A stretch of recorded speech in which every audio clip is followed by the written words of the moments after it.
Dans ce second épisode de Trail Business Club à Chamonix avec Iron, on vous parle des dernières actus récoltées sur le salon et dans les rues de Chamonix. Et en seconde partie, on reçoit Eddy Ferry, Marie Goncalves et Enzo Besson pour parler de stratégie de brand content avec la marque ASICS.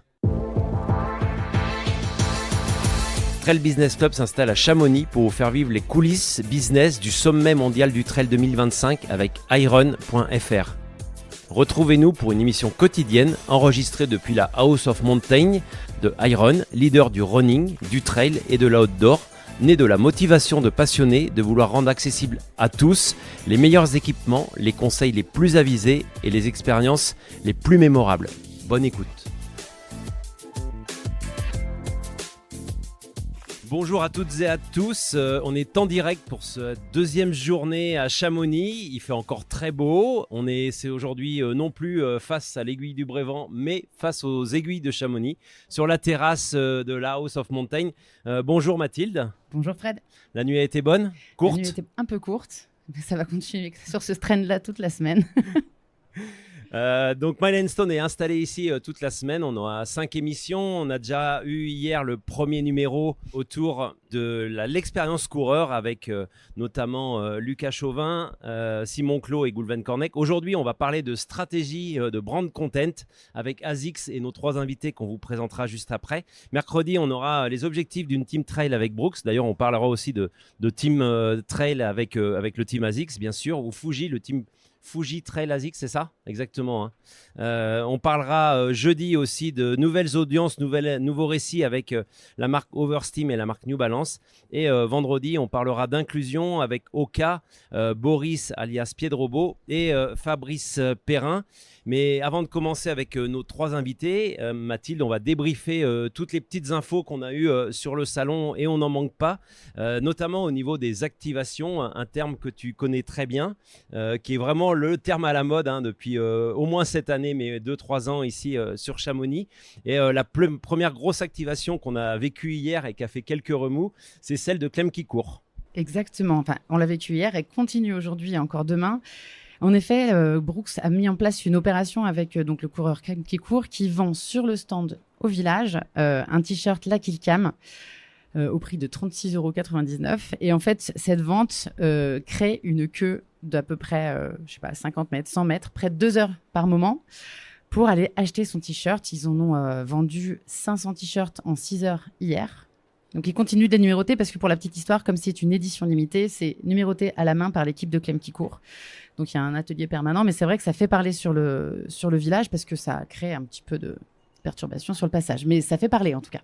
Ça fait parler et on peut confirmer que c'est bien Clem et toute son équipe de 2-3 copains qui numérotent ici à la cave de la House of Mountain. On les a vus faire hier, ils y sont encore aujourd'hui. Ils déballent les t-shirts, ils les numérotent un par un, ils les remballent et ils les emmènent au salon. Et je crois que les équipes de Brooks étaient aussi un petit peu fatiguées. Exactement, elles bougent, elles se sont fait je pense qu'ils se sont fait un peu dépasser par l'impact médiatique, mais c'est plutôt cool.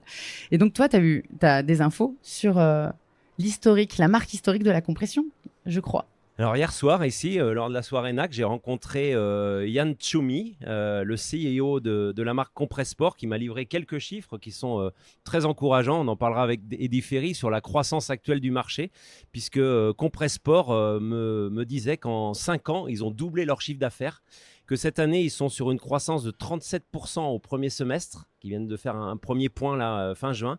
Ils attendent une croissance de 45% en fin d'année et ils misent sur une croissance de 25% en 2026, une croissance qui est à la fois structurelle, puisqu'ils ont un peu remanié leur mode de distribution, mais aussi qui est une croissance liée à l'explosion du marché. Et eux, leurs 3 marchés sont un peu ceux aussi en partie de ASICS, c'est le running, le trail et le triathlon. Donc vraiment une marque qui reprend du poil de la bête, notamment grâce à la compression. Et il me semble que tu as reçu un invité de marque pour le bimensuel de Trail Business Club. Est-ce que tu peux nous en dire un petit peu plus ? Alors, j'ai eu Michel Poletti, exactement, il y a 10 jours. Et l'épisode sortira demain après-midi, le mercredi 27 août, sur le site de Milestone. On évoquait et Michel Poletti s'est livré pendant 2 heures sur le programme Quartz, sur des sujets épineux quand même, hein, le programme Quartz, le rôle d'Iron Man. Le programme Quartz, pour ceux qui ne savent pas, c'est le programme qui était du dopage. De prévention du dopage, en tout cas, de prévention de la santé aussi. Marie, elle connaît ce programme. Et donc, Michel s'est livré sur plusieurs sujets. Son rôle au sein de l'ITRA, le rôle du groupe Ironman au sein du TMB et l'argent. Et je lui ai posé une question très franche à Michel en lui demandant est-ce que la famille Poletti s'en est mis plein les poches comme on l'entend régulièrement au bord des trottoirs ou des sentiers. Je vous propose tout de suite d'écouter un extrait de la réponse de Michel à ce sujet-là. J'habite la même maison depuis que je suis arrivé à Chamonix, que je roule avec une Zoé ou avec un Scénic. Et que oui, UTMB Group a beaucoup grossi. La SARL que Catherine a créée toute seule, enfin qu'on a créée avec Catherine au tout début, qui comprend avec nos équipes à l'étranger, qui comprend effectivement une centaine de personnes aujourd'hui. S'il y a bien un truc au niveau de la famille, c'est bien un truc qui ne motive pas au premier plan, c'est l'argent. L'argent, il y en a besoin pour se développer, hein. N'importe quelle entreprise a besoin de faire du profit pour pouvoir continuer à investir, continuer à se développer, payer tous ses salariés. Et on peut être fier aussi d'avoir créé une entreprise française qui a un certain rayonnement à l'international et qui porte aussi une belle image de la France au niveau international. Je pense qu'on peut avoir cette fierté-là, mais l'argent n'est qu'un moyen, l'argent n'est pas un but. Et le développement que les gens trouvent trop brutal des UTMB World Series, ce que je disais tout à l'heure, on avait cette ambition, moi j'assume effectivement, on voulait créer un joli circuit international. Pour répondre aussi à une autre problématique, c'est que la demande pour le Mont Blanc devient exponentielle et que on est sur un système qu'on avait mis en place à la fin, dans les années 2010, de points de qualification, mais qui consistait à demander toujours plus de points, toujours plus de courses et avec quasiment des risques pour la santé, à avoir besoin de faire trop de courses pour pouvoir prétendre à se qualifier pour le TMB Mont Blanc. Est-ce que tout ça c'est trop rapide? Je peux pas dire. C'est aux gens d'en juger. Il y a je sais pas combien, 30 000, 40 000 courses de trail running dans le monde. On a 50 événements UTMB World Series qui sont probablement, je suis d'accord avec ça, ceux qui sont le plus vus, mais on ne représente quand même qu'une infime partie de l'offre et c'est très bien comme ça. Mathilde, on évoquait hier le dispositif communication qui est assez gargantuesque au sein de l'UTMB, plus de 150 personnes, mais je crois qu'au niveau des médias et des accréditations, on est sur des chiffres qui sont en train aussi d'exploser. Ouais, on l'avait abordé du bout des lèvres hier. La partie RP, aujourd'hui, elle est gérée par Oconnexion avec Cathy Cibo. Et aujourd'hui, on a, alors c'est exactement 569 accréditations qui ont été enregistrées. Ça représente 90% de médias, presse, radio, télé, sites d'infos, comptes réseaux sociaux, etc. Avec une vingtaine de podcasts à l'intérieur. On l'avait aussi abordé hier. C'est un média qui est en pleine explosion.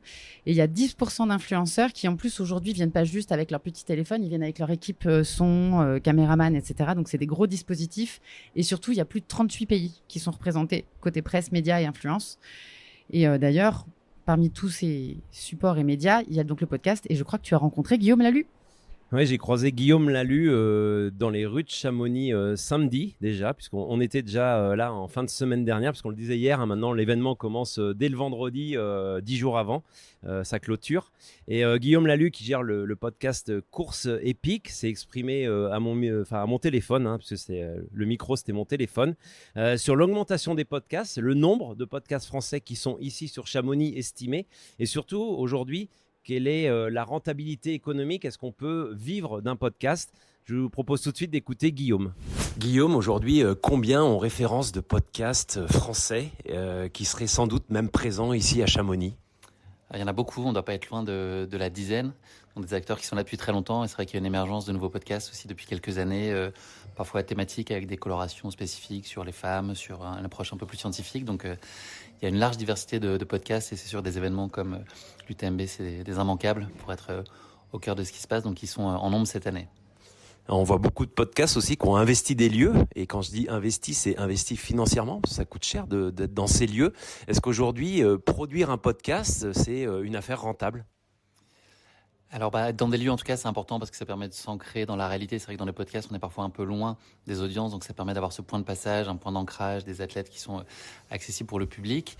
Et oui, le podcast aujourd'hui peut être rentable. C'est pas nécessairement le cas, mais c'est un format qui est quand même plébiscité par les marques partenaires parce que c'est un format long qui permet de développer du contenu, de la pédagogie, de l'image de marque. Donc, c'est vraiment un format qui est privilégié et qui a émergé fort là depuis 3-4 ans et qui fait que se consolider. Là, l'écosystème, il se nourrit et de plus en plus. Donc, c'est quand même un signe de sa vitalité.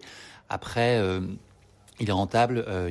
Ça prend du temps, le développement, malgré tout. C'est pas 2 ou 3 partenariats dans l'année qui vont permettre un développement fort. C'est sûr qu'il faut vraiment de la récurrence dans les collaborations avec les partenaires pour viabiliser le projet et puis de plus en plus aller sur des formats complémentaires et qu'on peut monétiser aussi sur les réseaux sociaux, par exemple, en complément de ce qu'on peut offrir en podcast. C'est vrai que ça fait partie des attentes des marques aujourd'hui qui vont pas nécessairement nous attendre uniquement sur le format audio. C'est un super socle et en soi, il se valorise très bien pour les raisons que j'évoquais tout à l'heure sur du temps long, sur la pédagogie. Mais en complément, on doit avoir une offre assez globale et donc le podcast doit se penser avec une offre globale et pas que audio. Retour à la House of Mountain avec Iron.fr. On accueille nos 3 invités du jour. Eddy Ferry, bonjour, directeur marketing de ASICS France. Exactement, bonjour. Marie Goncalves, athlète et avocate dans le privé, on en parlera. Et je reviendrai à la fin de l'émission avec toi sur un sujet qu'on devait aborder si on s'était croisés dans la rue, mais je t'ai harcelé pour que tu viennes, donc tu répondras en direct. Et puis Enzo Besson, on va pas dévoiler qui tu es, mais tu le feras tout à l'heure, toi-même. Eddy, bonjour, merci d'avoir accepté l'invitation, en tout cas, d'être présent sur ce podcast. Est-ce que tu peux te présenter en quelques mots, présenter ton rôle de directeur marketing, en quoi ça consiste au sein d'une marque de sport, et comment on définirait aujourd'hui le terme brand content ? Oui, avec plaisir, je vais essayer de faire ça en quelques mots. Donc mon rôle en tant que directeur marketing, c'est de faire en sorte d'accompagner les équipes marketing d'ASICS France, en l'occurrence, en lien avec évidemment nos équipes internationales pour rendre la marque désirable, attractive, comprise et appréciée des consommateurs. Donc voilà, c'est ce qu'on s'évertue et ce qu'on s'active à faire tous les jours de l'année et notamment dans les différents environnements qui sont les nôtres, donc principalement la course à pied, route, mais évidemment trail aussi. Des sports qui sortent un peu de ce monde-là, qui sont des sports notamment en France, tennis et autres sports indoor, handball, volleyball, etc. Et puis aussi, on a une grosse division lifestyle, sport style, qui sont les produits ASICS qui sont portés en dehors d'une notion de performance, mais pour un usage du quotidien. Voilà, et puis brand content connecté à tout ça, c'est qu'une marque, elle a une identité, elle a un positionnement, elle a des valeurs qu'elle essaye de défendre et le brand content, c'est selon nous, ni plus ni moins la réflexion autour de la façon de faire vivre ces valeurs, cette identité d'un point de vue contenu. Donc cette stratégie est probablement très différente d'une marque à l'autre, mais c'est comment on arrive à finalement raconter aux gens, à relayer, à transférer tout le bien qu'on pense et que notre marque contient à des consommateurs qui ont d'autres préoccupations, mais à qui on a envie quand même de raconter ces histoires-là, quoi. Voilà. Alors justement, aujourd'hui, le brand content a une place très importante, tu le dis, dans toutes les marques, avec chacun son identité. Vous, quelle est votre stratégie spécifiquement, si on rentre dans cette activité de brand content, pour créer des activations, créer des émulations dans le monde du trail ? C'est évidemment lié à qui on est, à notre position actuelle sur le marché, à ce qu'on a envie de devenir aussi. Nous, on a ressenti il y a quelques années maintenant qu'on avait besoin de pouvoir dire un peu plus qui on était. On est une marque qui est historique dans l'univers du trail. On était à la genèse du phénomène qu'est le trail en France. Et on a perdu un petit peu ce contact-là avec le consommateur. Et aujourd'hui, les gens ne le perçoivent plus forcément autant. Les gens ne savent pas qu'on est une marque éminemment authentique qui développe d'excellents produits pour qui le trail a beaucoup d'importance. Et donc, cette logique de légitimité, d'authenticité, c'est quelque chose qui anime nos réflexions. Donc, dans les moindres décisions marketing, que ce soit des signatures athlètes jusqu'aux stratégies de contenu, c'est de se dire comment est-ce qu'on arrive à faire en sorte que les consommateurs consommateurs comprennent à quel point le trail est important pour nous, à quel point ASICS dédie, investit pour être présent et éminemment légitime dans ce milieu-là. Et voilà, donc après, à partir de là, quelles sont les bonnes approches pour le faire? On en a pris certaines, mais elles sont variées, mais c'est vraiment cette légitimité-là qui nous anime. Merci. Et vous êtes partenaire notamment en Rhône-Alpes de pas mal de courses trail, la Pyramenta, la Saint-Élion, le Meribel Trail. Est-ce que vous adaptez votre stratégie de brand content à ces différentes destinations? Est-ce que c'est plutôt par catégorie de sport que vous adaptez? Et si oui, comment vous arrivez justement à adresser les différentes publics spécifiques liés aux pratiques? Je dirais que c'est principalement par catégorie de sport quand même et qu'on ait à peu près la même marque en termes de contenu, qu'on soit ici ou qu'on soit à la ASICS Saint-Élion par exemple. Néanmoins, évidemment, qu'il y a aussi des logiques d'audience cible et qu'on est sur un paysage trail plus alpin, probablement plus technique, plus expérimenté ici, alors qu'on sait qu'une Saint-Élion est une course trail plus d'entrée, d'accessibilité à l'univers trail, qui est éminemment difficile, hein, évidemment, mais que les gens voient quand même comme une passerelle. Donc de s'adresser à eux un petit peu différemment, d'un point de vue peut-être un peu plus démocratique, inclusif, qu'on ne peut se le permettre de le faire ici, où les gens sont très éduqués sur le sujet et donc ont besoin d'un niveau d'apport, de valeur ajoutée qui est certainement un peu différent et d'expertise aussi. Alors, tout à l'heure, tu disais que vous aviez analysé, que vous aviez peut-être un petit peu perdu ce contact terrain il y a quelques années. Moi, je rappelle que votre chaussure leader, que tout le monde connaît, qui existe depuis le début du trail, c'est la Trabuco. Forcément, hein, tout le monde la connaît. Vous êtes rendu au numéro 16, 17, 18 14, ouais, en décembre. Est-ce qu'aujourd'hui, quelles sont ces ambitions pour vous aujourd'hui qui êtes, je crois, au niveau mondial en termes de sport, vous êtes la 4e marque derrière, si je ne me trompe pas, Nike, Adidas, Puma, ASICS. C'est quoi votre stratégie au niveau mondial sur le trail? C'est vraiment d'aller chercher un Oka, d'aller chercher plus haut encore? Ouais, forcément. Enfin, tous les sports dans lesquels on rentre et qu'on touche un peu sérieusement, on finit par y terminer premier. Et notamment parce qu'au cœur de la stratégie d'ASICS, il y a une attention au produit qui est poussée c'est de l'ordre de l'obsession. C'est certainement cette culture japonaise du détail qui nous pousse à ça. Et je pense que le consommateur reconnaît que quand on investit dans une paire d'ASICS, on a un retour sur investissement qui est à la hauteur de l'argent et de ce qu'on y met. Et donc oui, on pense qu'entre elles, il n'y a aucune raison qu'on ne soit pas comme en roadrunning, comme en tennis, comme en indoor, comme sur d'autres catégories. Une marque a le potentiel et la capacité à devenir numéro 1. Notre niveau de maturité et développement en Europe est plus grand que dans d'autres régions du monde. Le travail est beaucoup plus à faire encore en Asie, en Amérique du Nord, mais on sait qu'à terme, on a tous les ingrédients.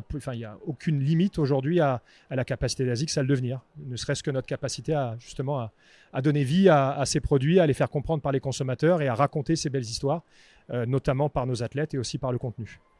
Alors, on parlait tout à l'heure de brand content, qu'aujourd'hui, on est tous, on va dire...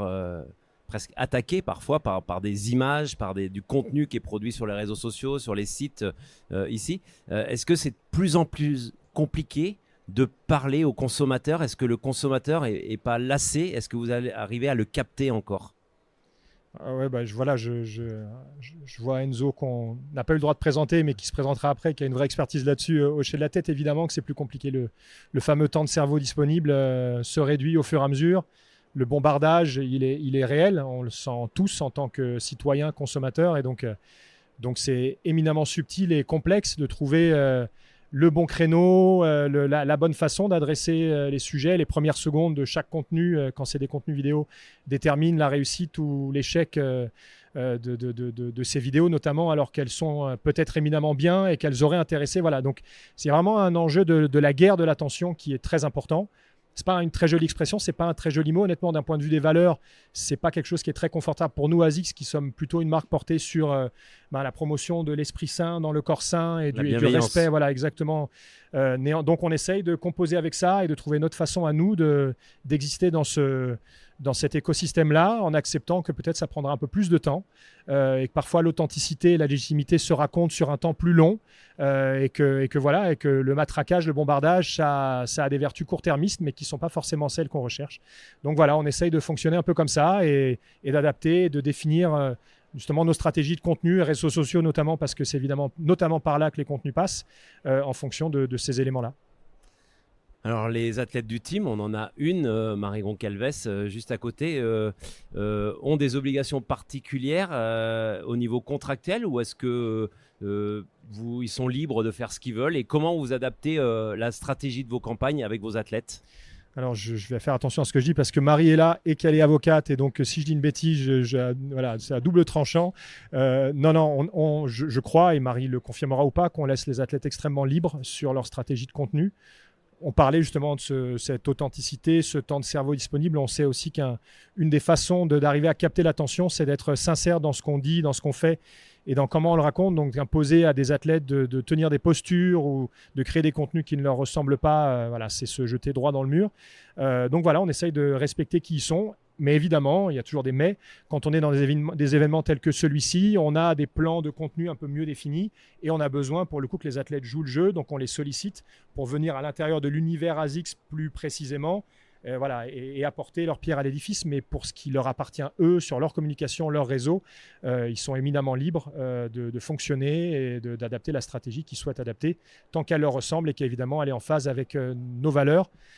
Mais en général, on signe des athlètes qui sont en lien, en accord avec qui est ASICS, donc on n'a pas trop de problèmes à ce niveau-là. Et on va revenir sur la Trail Elite Factory un petit peu plus tard, mais avant de passer justement sur ce programme de détection, j'aimerais bien que vous nous en disiez plus sur la Trail Elite Content Factory, qui est donc le programme de sélection de créateurs de contenu, qui est devenu le Fujitrail Content Factory. Du coup, voilà, vous pouvez nous faire un petit bilan de cette factory qui est en train d'évoluer. Il y a beaucoup de factories, il y a beaucoup, voilà, mais c'est assez simple en réalité. C'est qu'on a d'abord créé un programme qui nous servait à détecter des athlètes parce qu'on ressentait le besoin de pouvoir connecter avec des trailers et notamment avec une audience ou un type de population au sein du monde du trail qui n'était pas forcément toujours valorisé ou mis en exergue, qui est le jeune trailer. Donc on a créé ce programme pour détecter des jeunes athlètes. Marie, là aussi, pourra en parler bien mieux que moi puisqu'elle est passée par les rangs de la Trail Elite Factory pour devenir un athlète ASICS, puisque c'est ça la récompense. Et qu'on s'est assez rapidement dit en collaboration avec Iron que c'était un beau programme et qu'il fallait arriver à trouver des leviers pour raconter cette histoire-là et encore une fois relayer toute la richesse qu'il contient, toutes les envies, les volontés qui sont derrière, toutes les belles histoires individuelles qui le composent de la manière la plus efficace possible et que de créer en marge de ce programme-là un programme de création de contenu avec aussi des jeunes créateurs de contenu qui n'avaient pas forcément pignon sur rue et qui avaient besoin aussi de pouvoir être reconnus, valorisés. Et donc, on a adossé un programme de création de contenu à un programme marketing existant et c'est ni plus ni moins. Alors, on a arrêté cette année la Trail Elite Factory parce qu'il a fallu mettre une pause dans ce recrutement de nouveaux athlètes. Donc, on a créé un autre type de programme avec le Fuji Trail Challenge où on s'adresse à des trailers aguerris aussi, mais on n'a pas pour le coup pas de limitation d'âge. Mais on a adossé à ce programme-là, là encore une fois, une volonté de créer du contenu et de permettre de mettre en lumière des jeunes créateurs de contenu qui ont envie d'exister dans cet univers. Voilà, donc peu importe finalement le nom ou la volonté marketing qu'il y a derrière, il y a toujours un peu la même recette, c'est-à-dire d'avoir un contrat, une activation, une idée d'activation forte et qui relaie cette volonté d'authenticité de connecter avec l'univers et de savoir la raconter en l'adossant à un programme de création de contenu. Alors, transition parfaite, Enzo Besson va prendre le micro et se présenter puisque toi, tu es un produit de ce Trail Elite Content Factory, devenu aujourd'hui le Fuji Trail Content Challenge. Raconte-nous, dis-nous qui tu es et qu'est-ce qui t'est arrivé ce jour-là quand tu as été à la fois sélectionné pour y participer et ensuite retenu. Ouais, donc moi j'ai l'habitude d'être de l'autre côté des caméras en principe. Moi, j'avoue, ça me fait un peu bizarre de prendre la parole. Des stress, il n'y a pas de caméra, on a juste 300 personnes devant nous. Non, il y a 2 ans, du coup, j'ai fait le Trail Elite Content Factory. Du coup, on avait pour mission de raconter ce que les athlètes vivaient, etc. On devait avoir différents rendus, des photos, des réels. Et puis on était, je sais pas, une petite dizaine. Et puis au final, il y a eu une finale. Il y a eu une finale avec Léo, un autre photographe et vidéaste. Et puis voilà, j'ai gagné. Et puis ça m'a apporté de belles opportunités par la suite. Ouais. Alors, raconte-nous ton parcours. Tu viens de quel univers? Tu as fait une école de photo, de vidéo, tu es autodidacte, tu es passionné. tu rêves la nuit du mot brand content. Qu'est-ce qui s'est passé? D'où tu viens? Moi, j'ai un peu deux vies parce que j'ai fait du rugby pendant 16 ans. Du coup, j'ai arrêté il n'y a pas si longtemps que ça parce que là, j'ai 24 ans. T'as pas la morphologie du pilier en tout cas. Non, je jouais demi de mêlée. Et puis après, il a fallu trouver autre chose dans ma vie et je suis parti en voyage et j'ai pris une caméra dans les mains et voilà, j'ai appris à filmer pendant que j'ai voyagé. Et quand je suis rentré, je me suis dit, j'adore le sport et maintenant j'adore la vidéo. Et j'ai voulu un peu allier les deux et je tombe un peu dans ce milieu-là. Mais j'avoue qu'il y a 3-4 ans, moi, je connaissais pas grand-chose au trail et que je suis nouveau là-dedans, quoi. Alors là, ça s'appelle Trail Business Club. Est-ce qu'aujourd'hui, le tremplin que tu as offert à ASICS te permet d'en vivre et d'en faire ton business? Ouais, carrément, ouais, j'ai envie. Je vis du coup de ma nouvelle passion et ça m'a apporté de nouvelles opportunités et aussi des rencontres. C'est aussi ça, ces programmes, c'est qu'on rencontre d'autres personnes qui font pareil que nous. Forcément, quand on rencontre des gens, on apprend aussi d'eux et on rencontre aussi des athlètes et ça, c'est hyper important dans la suite de nos carrières, quoi. On en parlait, ce qui était donc le Trail Elite, la Trail Elite Factory qui est en train de changer de nom.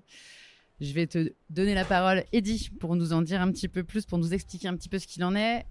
Le changement de nom, on s'en doute, il est lié aussi au changement de nom sur le contenu. Et puis, ça serait important dans la foulée que tu nous racontes aussi un petit peu toi, comment tu l'as vécu de l'intérieur. Donc voilà, Eddy, peux-tu nous en dire plus? Ouais, avec grand plaisir. Donc, on a mis en pause le programme de détection des athlètes, donc la Trail Elite Factory. Et on recherchait en association avec Iron, puisque la Trail Elite Factory s'est construite entre ASICS et Iron exclusivement. C'est un programme qui a existé entre nos deux entités. Et on cherchait quelque chose pour toujours la même volonté, c'est connecter avec le consommateur, raconter des histoires, faire vivre des expériences. Donc on a créé un programme qui garde quelques quand même, éléments communs de détection, de sélection aussi, de certains profils, sauf qu'on n'est pas dans de la recherche d'athlètes de haut niveau qui vont avoir un contrat et intégrer le team.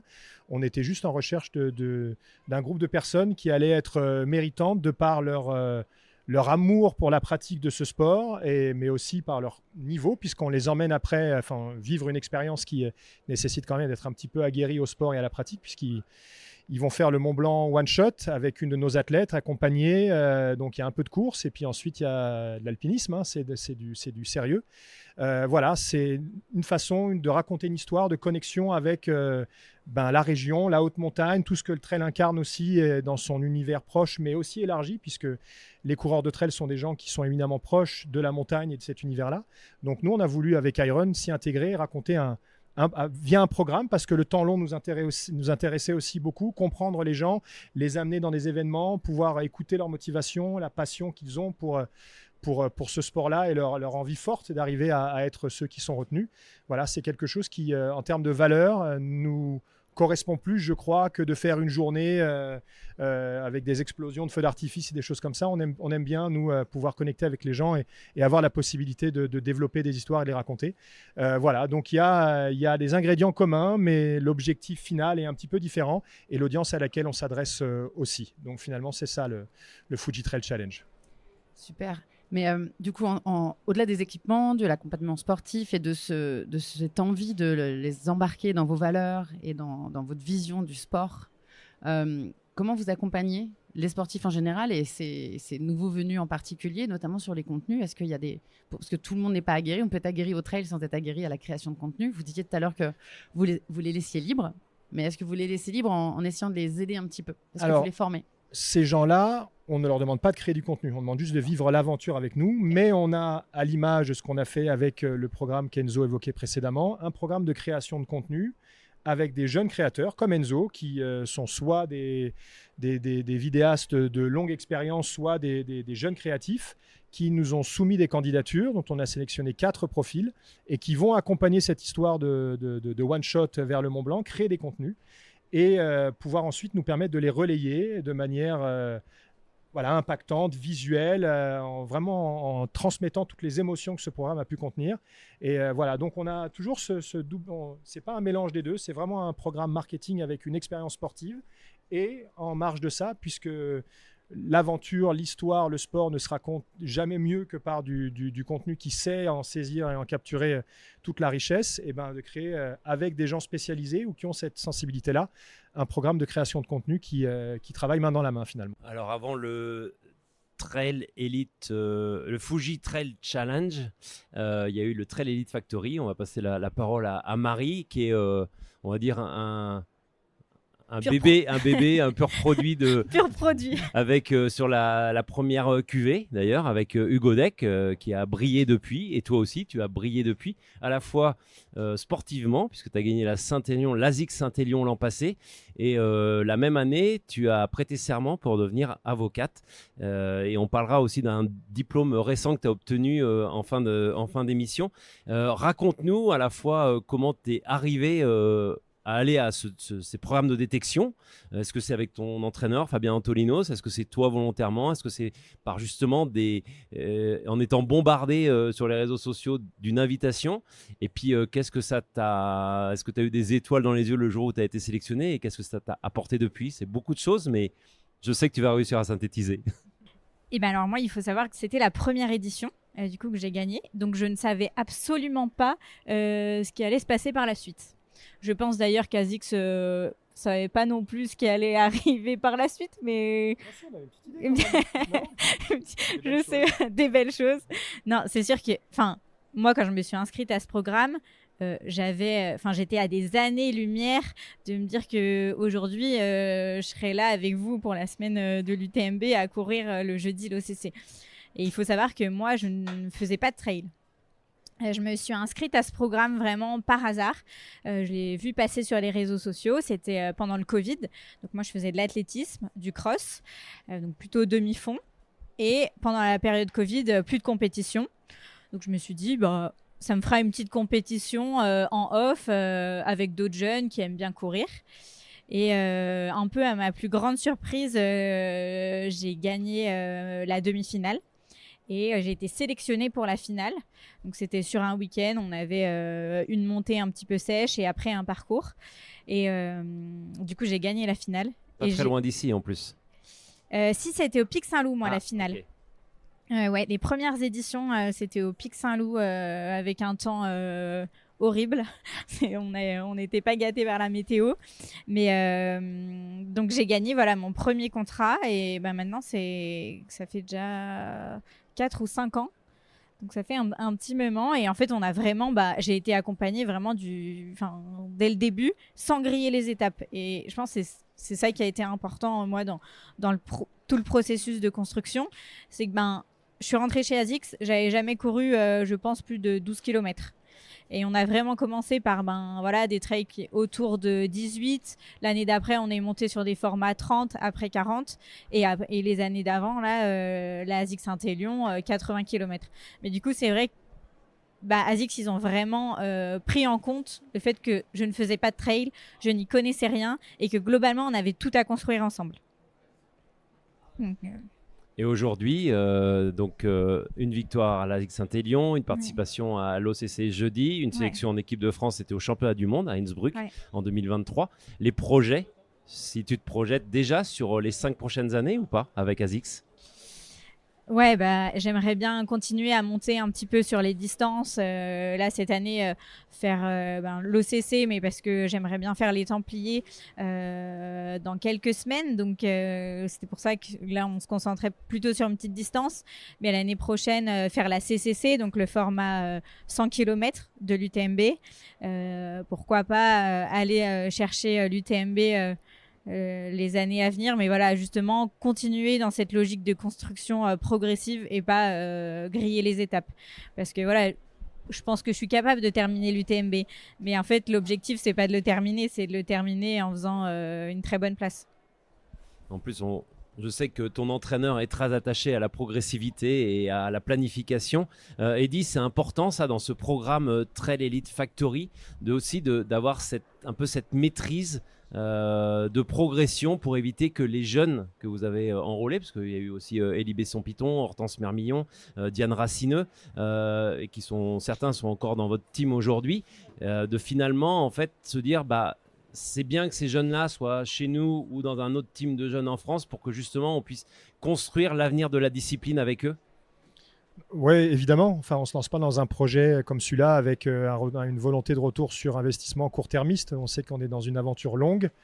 De dire qu'on est là pour valoriser la pratique du trail chez un jeune public au sens large, ce serait un peu prétentieux. Je ne sais pas si on en a la capacité, la force. En tout cas, nous, on essaye au sein de ce qu'on fait, de ce qu'on maîtrise, de valoriser ces publics-là aussi et de leur donner la chance, s'ils en ont envie, les capacités de pouvoir vivre ces expériences-là. Et voilà, on savait très bien qu'en lançant cette première édition, on allait tomber sur potentiellement des athlètes avec un gros potentiel, mais tout à construire. C'était le cas de ce que Marie décrivait notamment, et qu'il fallait prendre le temps, et que c'est pas 3 ans après qu'on aurait un potentiel gagnant d'une course UTMB. Ou voilà, ça allait être dans le temps progressif. Et je vous dis, c'est des choses qui nous vont plutôt bien, parce que l'histoire d'ASICS, le succès d'ASICS, c'est toujours construit sur des coups à plusieurs bandes, avec une réflexion respectueuse d'un certain rythme, un certain processus. Et voilà, et je pense qu'en ça nous ressemble bien. Alors là, le Fuji Trail Factory, Elite Trail Factory est suspendu pour 1 an. Est-ce qu'il revient l'an prochain ou est-ce que vous continuez le Fuji Trail Challenge? Et est-ce que dans la volonté, tu disais tout à l'heure que les pays à développer sont les pays d'Asie et sans doute aussi notamment le Japon, maison mère pays hôte de ASICS, et bien sûr l'Amérique du Nord avec les États-Unis. Est-ce que vous voulez développer ce programme qui soit la détection de jeunes ou le challenge sur ces communautés asiatiques et américaines? Alors, on est en pleine conception et écriture des plans 2026. Moi, je m'occupe de la France, donc je ne suis pas responsable de ce qui va se passer à l'échelle européenne et encore moins globale. Mais puisqu'on est là en toute intimité, je peux vous livrer ce que je sais.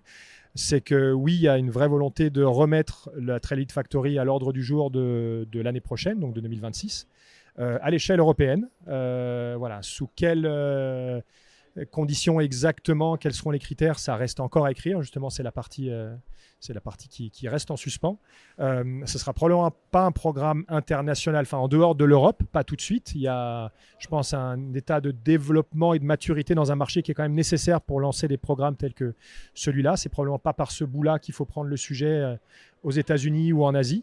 Donc voilà, mais à terme, la volonté évidemment d'unifier tout ce qu'on fait à l'échelle française comme à l'échelle américaine. Donc si on peut avoir un programme, une identité qui se reflète partout ailleurs et qui s'exporte bien, on le fera. Mais les marchés sont aujourd'hui tellement différents que c'est probablement pas la bonne façon de fonctionner. Donc concentrons-nous déjà sur ce qu'on maîtrise et faisons bien les choses en France, faisons-les bien en Europe, contribuons à ce que l'expérience française puisse servir à d'autres pays européens aussi qui sont dans des étapes de développement un peu proches des nôtres. Et puis voilà, en espérant qu'on donne des envies aux Américains, aux Japonais et à d'autres pays de reprendre cette idée-là et de la faire vivre comme on a pu le faire. Et voilà. Et puis c'est sûr que des aventures comme celle de Marie, les performances, les résultats engrangés, mais aussi la qualité de la communication, de la relation qu'on a pu développer avec des athlètes en étant là dès le début, ça donne envie. Je pense que tous les gens qui voient la façon dont le Team France fonctionne et dont ça a pu permettre de générer une forme de symbiose et vraiment d'esprit familial de corps au sein de l'équipe, c'est une direction du sport marketing qui est intéressante aussi, plutôt que de signer à l'opportunité un athlète qui a déjà atteint son pic. C'est d'autres stratégies et nous, on aime bien celle-là, elle nous plaît. Juste un petit rebond pour toi, Marie, justement, parce que tu parles de l'équipe, de la symbiose. Tu as beaucoup parlé de ton parcours tout à l'heure. Justement, est-ce que aussi cette équipe, ces autres coureurs qui sont autour de toi, est-ce que ça participe aussi à l'univers global qui fait que tu te sens bien et que tu continues et que tu te projettes? C'est certain que moi, rentrer chez ASICS, ça a été un gain pour ma performance énorme. Je ne faisais pas de trail, je suis rentrée dans une team internationale où on partait en stage directement avec des champions du monde. En termes d'expérience, j'ai conscience que si aujourd'hui j'ai quand même progressé assez rapidement, ça a été grâce à ça. De pouvoir échanger, partager les expériences avec l'ensemble des athlètes, savoir ce qui a fonctionné, ce qui n'a pas fonctionné, les parcours. Certains sont allés plus vite sur le long et ça a peut-être moins fonctionné. Vraiment construire son expérience grâce aux autres. Et les stages, c'est aussi qu'on fait, c'est aussi un gain. Marie, sur justement cette relation que toi, tu peux avoir de temps en temps avec des jeunes qui te suivent ou qui voient ton parcours justement progressif. Est-ce que tu sens que tu as aussi un rôle à jouer dans cette transmission que tu peux déjà apporter aujourd'hui en leur disant « Regardez ce que j'ai fait, comment j'y suis arrivé et n'essayez pas de faire l'UTMB demain à 20 ans ». Alors, je ne sais pas si je suis un modèle, mais par exemple, si j'avais un conseil, c'est pas presser les choses. Même en termes de contrat, il faut savoir au début commencer peut-être un peu plus petit et après construire une relation avec les marques avec se mettre lesquelles la pression avec un gros contrat. Non, pas mettre la pression avec les gros contrats, aller chercher absolument plein de marques la première année parce que plein de marques c'est aussi plein d'autres engagements. Je pense qu'il faut construire des relations et moi toutes les marques avec lesquelles je travaille aujourd'hui la plupart c'est devenu des amis parce que c'est sur le long terme. Et j'ai pas du tout de pression. Donc je pense qu'il faut être patient et tout arrive au bon moment. Eddy, d'autres choses à ajouter sur cette stratégie de brand content de ASICS ou est-ce qu'on a fait le tour et on peut déjà donner rendez-vous pour le Trail Elite Factory 2026 ? Non, la seule chose, c'est que des moments comme cela, ça donne un sentiment de fierté. Aussi, je veux dire, il ne serait pas arrivé ce qui s'est passé pour Marie et pour Enzo s'ils n'avaient pas été talentueux et s'ils n'avaient pas eu les capacités et le courage que ça prend de se lancer dans une aventure comme celle de se lancer dans le trail quand on n'y connaît rien et donc d'aller faire une date de détection où on peut éventuellement être ridicule, se faire écraser par des gens qui, elle y a été. Enzo, de la même façon, sort de sa vie de rugbyman et se lance là-dedans. Ça prend beaucoup de courage et de se dire qu'on a pu mettre en place des choses qui, évidemment, avaient des vocations marketing, de nourrir une stratégie de marque, mais qui, ce faisant, amènent aussi, créent une énergie, une dynamique qui permettent à d'autres de lancer leur propre vie, leur identité et peut-être orienter la carrière de ces deux jeunes personnes et de tous les autres qui auront été impactés par ça. C'est extrêmement riche, donc ça donne vraiment envie d'une part de continuer parce qu'on se dit que ce qu'on a fait était peut-être pas déconnant finalement. Donc voilà. Enzo, tu as un mot à ajouter ? Si tu devais toi aussi donner un conseil à des jeunes qui te disent ouais, lui il a de la chance, il a réussi, il bosse avec ASICS, ça serait quel conseil ? Je pense que Eddy a très bien conclu et je pense qu'il faut écouter ce qu'il a dit. Il faut pas avoir peur, pas se prendre la tête et tenter. Vraiment, quand on sent quelque chose au fond de soi, je pense que la meilleure chose qu'il y a à faire, c'est vraiment de l'écouter et d'y aller. Et après, quand on rentre dans un milieu, on a l'impression que c'est hyper loin, que c'est impossible d'y aller. Et puis, comme Marie, petit à petit, les choses, elles se font. Et puis après, c'est merveilleux. Quand c'est une passion, c'est génial. Ouais. Merci Eddy, merci Enzo. On va rester avec nous. Je veux juste qu'on évoque un petit sujet, Marie, et tu as un petit peu fait la transition là avant qu'on passe la parole à Eddy et Enzo. Tu viens, je crois, de passer un master en droit du sport que tu as obtenu au mois de juillet, juste avant les championnats de France de trail à Val d'Isère. Aujourd'hui, t'en as parlé beaucoup argent, mais aussi agent. Un message qu'on a à faire passer, parce qu'on en parle aussi souvent tous les deux, un message qu'on a à faire passer aux agents qui tournent aujourd'hui un peu comme des mouches autour des athlètes et des athlètes qui peuvent parfois se faire avoir. C'est quoi le message et le regard que toi tu as aujourd'hui aussi dans ta relation d'avocate, de conseillère juridique, mais aussi d'athlète et d'être en lien avec ce milieu de marque, d'agent, d'argent et de regard juridique? C'est vrai que depuis que j'ai annoncé, quand j'ai prêté serment que je devenais avocate, j'ai énormément d'athlètes ou de sportifs, mais pas forcément qu'en trail, qui m'ont contacté pour me dire voilà, moi j'ai un problème dans ce contrat ou qu'ils avaient des problématiques juridiques. Moi, le conseil que je pourrais donner, c'est s'entourer et s'entourer des bonnes personnes. Alors, il y a les agents sportifs et il y a les agents d'image. Il faut bien faire attention que même l'agent d'image est, excusez-moi du terme, mais calé juridiquement. Oui, qu'il peut aller en gros pignon sur rue et qu'elle ait une identité fiscale et juridique. Voilà. Parce que voilà, tout le monde peut s'inventer agent, mais il faut quand même avoir, à mon sens, des connaissances juridiques pour signer des contrats. Et il y a plein de contentieux qui peuvent s'éviter à la rédaction du contrat. Donc, bien s'entourer et voilà, poser des questions, demander si l'agent a un service juridique, est-ce qu'il a des diplômes. Et puis, pour prévenir, je pense. Alors, tu as sans doute eu des cas, on a entendu parler de certains cas, de certains qui se sont fait avoir par des agents. Aujourd'hui, il y a certains agents qui approchent des athlètes, on a peut-être entendu parler, en leur disant je peux avoir des contacts avec des marques, mais tu signes le contrat à 20% et je te dis qui c'est après. Ça, c'est plutôt à éviter. Ouais, c'est complètement à éviter. Bah, déjà, en termes de relation avec la marque, tout à l'heure, je parlais de relation de confiance. À mon sens, on ne peut pas signer un contrat sans savoir avec quelle marque on va signer pour l'avenir. Enfin, c'est un peu primordial, quoi. Surtout qu'on c'est quand même tous des contrats liés à la personne. Donc, non, c'est impossible pour moi de signer un contrat sans savoir la marque avec qui on travaille. Donc là, tu es à la fois spécialisé en droit immobilier. Mais là, maintenant, tu vas être spécialisé harcelé, je pense, de contact pour le droit du sport. Et tu veux te spécialiser aussi un petit peu là-dedans sur les prochaines années en parallèle de ta carrière sportive. Oui, alors c'est vrai que moi, je tiens à continuer le métier d'avocat. Je pourrais faire que de la course à pied, mais c'est vrai que le métier d'avocat est vraiment passionnant. Ça me permet, si le dimanche je fais une mauvaise course, le lundi je l'ai oublié parce que j'ai d'autres problèmes. Mais donc non, j'exerce principalement en droit des affaires, droit immobilier et droit du sport. J'étais pas obligée de faire ce master en droit du sport.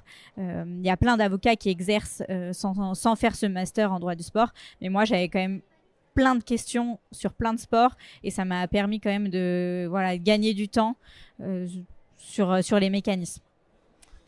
Merci Mathilde, une autre question, on s'en arrête là. Merci à tous, on avait dit 14h, donc il est 14h pétante, l'église de Chamonix vient juste de sonner ses 2 coups. Merci Eddy, merci Marie et merci Enzo pour ce 2e épisode et à demain pour la 3e émission.